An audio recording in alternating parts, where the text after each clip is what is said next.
Hi, I'm Kent Burke. I'm an attorney at the Scottsdale, Arizona law firm of Burke Law Group, where we handle probate, estate, trust, and other types of cases here in Arizona. I want to explain in this video the different types of probate.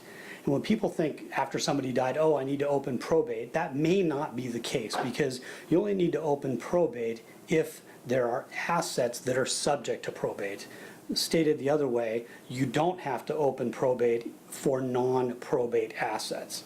What do I mean by that? Non-probate assets are assets that are, for example, held in the name of a trust, or assets that are held joint tenancy with right of survivorship, meaning after the first person dies, the assets automatically, by the way that they're titled, go to the survivors. For example, there might be multi-party bank accounts, and under Arizona law, if the accounts don't specify otherwise, when the first person dies, the accounts automatically go to the survivors, their joint tenancy with right of survivorship. So assets that already have a designated beneficiary, like life insurance or pay on death designations on bank accounts, those are all non-probate assets, as are assets that are held in the name of a trust. So assuming that there are probate assets, there are different types of probate. The first one is a small estate, and that really doesn't involve opening probate at all. You can administer small estates by simply submitting an affidavit. And there are three different small estate affidavits that can be submitted. First of all is the surviving spouse can claim up to $5,000 of wages of their deceased spouse. Secondly, if there's personal property, meaning vehicles, other personal property, jewelry, debts, stocks, bonds that are valued at no more than $75,000 after any liens or encumbrances. If other elements are satisfied, then you can make a claim to those assets by small estate affidavit. Similarly, real estate valued at no more than $100,000 after all liens and encumbrances are deducted can be claimed by small estate affidavit if some other elements are satisfied. And that value of the real estate is determined as of the date of the person's death, whereas the value of the personal property is determined as of the date of the affidavit. So those are the different types of small estate, quote, probates, even though they're really not probates at all.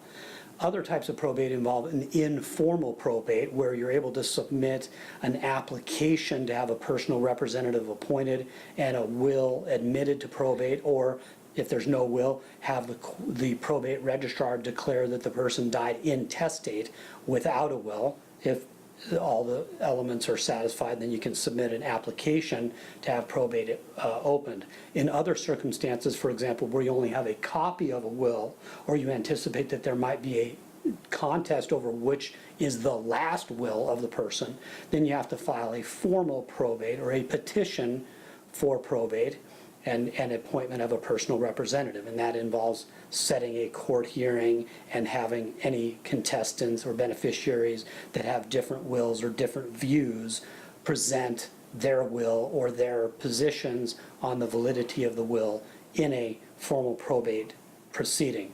The final type of probate is a supervised administration. So typically, if probate is open, the personal representative administers the probate estate without any court supervision and without getting the court's permission to do anything. In supervised administration, which can be ordered where it's deemed necessary, then the personal representative is restricted and, for example, can only sell real estate if the sale is confirmed by the court, and can only make a distribution of the probate assets to the beneficiaries with permission from the court. The court can also implement other restrictions in a supervised administration, but for those to be effective, they have to be listed in the letters of the personal representative. So that's just a quick overview and a simplistic overview of the different types of probate. Of course, there are other components and issues involved. If you have any questions regarding probate or administration of a probate estate, don't hesitate to contact us. Thank you.